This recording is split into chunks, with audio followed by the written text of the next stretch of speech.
Olá, o vídeo de hoje vai ser diferente. Ele será sobre um curta-metragem e ainda vai propor uma continuidade para ele. E para o formato do YouTube, eu vou propor uma novidade, talvez. Eu proponho que acessem o link fixado, que assistam o curta-metragem. Ele tem apenas 8 minutos, pode ser assistido com legendas em português.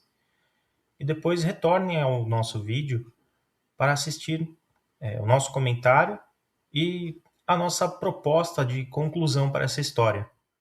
Porque o texto do curta-metragem nos provoca ao final com uma pergunta. Então, a partir disso, eu construí a resposta e uma sugestão para uma continuidade e um final para essa história.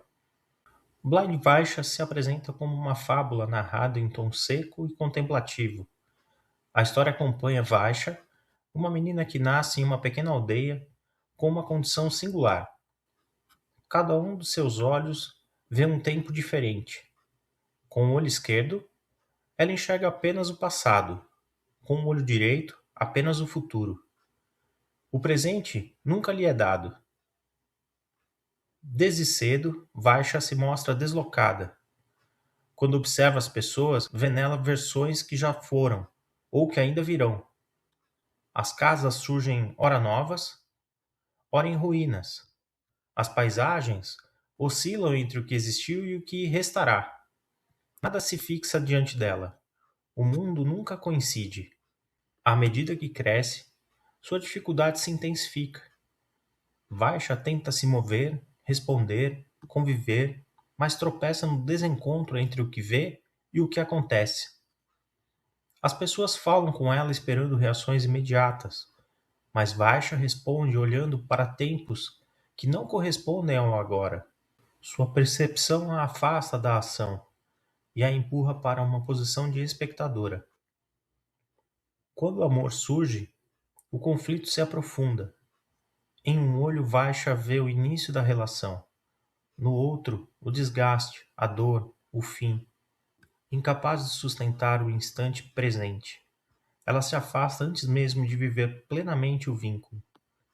O futuro que enxerga parece sempre marcado pela perda, o passado por algo que não pode ser recuperado. Com o passar do tempo, sua solidão se torna definitiva. Ela caminha pelo mundo carregando imagens do que já foi e do que inevitavelmente se perderá.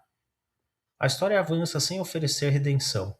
Não existe nesse mundo nada capaz de reunir as duas visões.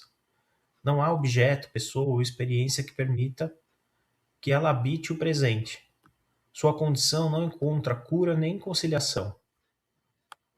No desfecho, o filme assume abertamente o tom pessimista e rompe a quarta parede, deslocando a experiência de Vaisha para o espectador.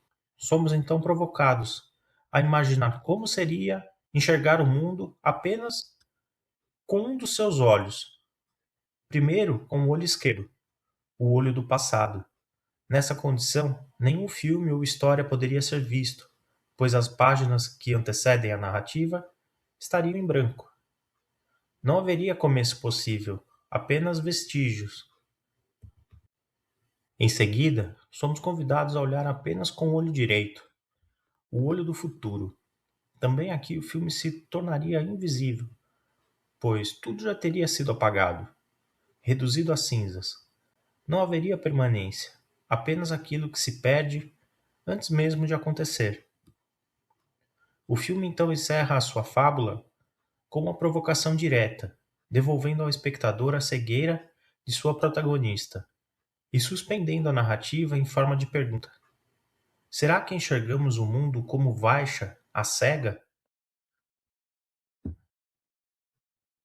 E é justamente a partir dessa indagação que proponho uma continuidade.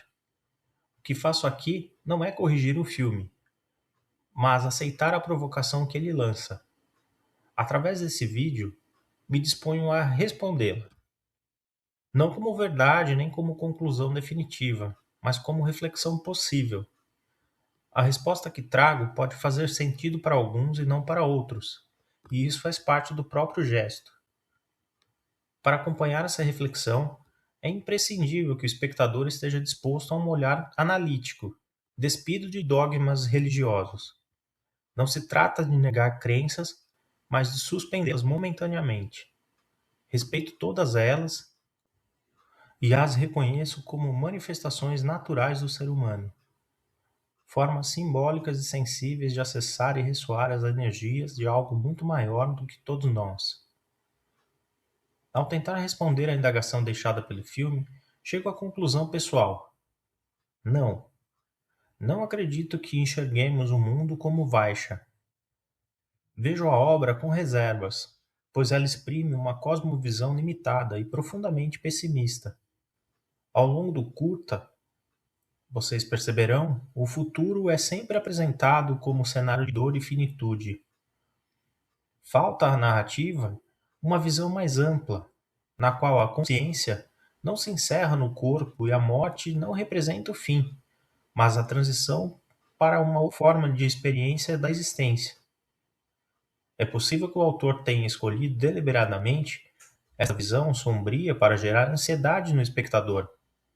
Seu gesto parece criticar a forma como a mente humana, especialmente a ocidental e moderna, lida com o tempo. Raramente olhamos para o futuro com a paz da eternidade, quase sempre o fazemos com medo da perda. Em entrevista divulgada, o diretor descreveu que não precisamos deixar que a nostalgia do passado e o medo do futuro estraguem o prazer de viver agora. A partir disso, ouso propor uma continuidade simbólica para o filme. A história recomeça onde o original termina. Vash está no limite do desespero, incapaz de suportar o contraste entre o bebê que mama, visto com o olho do passado, e o esqueleto que apodrece, visto com o olho do futuro. Exausta, ela decide fechar os olhos físicos para sempre, buscando o vazio. No entanto, ao fechar os olhos do corpo, é forçada a olhar para dentro. No silêncio da escuridão interna, surge uma terceira visão, não ligada aos olhos, mas à consciência. Vaisha começa a perceber que, embora as formas mudem, a semente vira árvore, a árvore vira cinza. A essência que anima a semente é a mesma que permanece além das cinzas. Exausta, ela cai em um sono profundo. No sonho, encontra-se em um campo vasto, onde o céu não tem cor. À sua frente surge uma figura ancestral, majestosa, inteiramente coberta por palha da costa. Vaisha tenta olhar para essa figura com os olhos habituais. Com o esquerdo, busca sua origem. Com o direito, tenta vislumbrar o seu fim. Mas pela primeira vez, ambos falham. Aquela presença não se organiza nos moldes humanos de passado e futuro. Ela é a ancestralidade e destino fundidos em um só eixo. A figura estende as mãos sobre baixo e lhe revela que as marcas do passado são cicatrizes, não condenações. Mostra que o passado é adubo. A semente precisa morrer na terra para que a árvore possa surgir. Em seguida, afasta parte da palha e revela uma luz intensa e serena. Explica que a morte, que ela tanto temeu, é apenas o sacudir da palha. A alma não acaba, ela se desdobra, como a serpente que troca de pele. Ao tocar os olhos de Vaisha, com terra sagrada, ensina que a natureza sempre soube disso. A folha que cai não desaparece, ela nutre a próxima estação. Vaisha então compreende que nunca esteve vendo o futuro, mas apenas a casca das coisas mudando. Ela era cega para aquilo que permanece quando as formas se transformam. O espírito. Ao despertar, Vaisha olha para o quarto. Diante dela está um ancião. Com o olho esquerdo, vê o jovem guerreiro que ele foi. Com o direito, percebe o espírito luminoso. aquele que ajuda tantos outros a se prepararem para a migração. No centro, onde antes havia um vazio, agora existe uma aceitação vibrante. Ela finalmente consegue sustentar o olhar e dizer: eu me vejo e vejo você por inteiro. Bom, este foi mais um vídeo. Se gostou, não se esqueça de deixar o like, porque é muito importante para o canal. Se inscreva, ative as notificações para poder receber as informações sobre os próximos vídeos.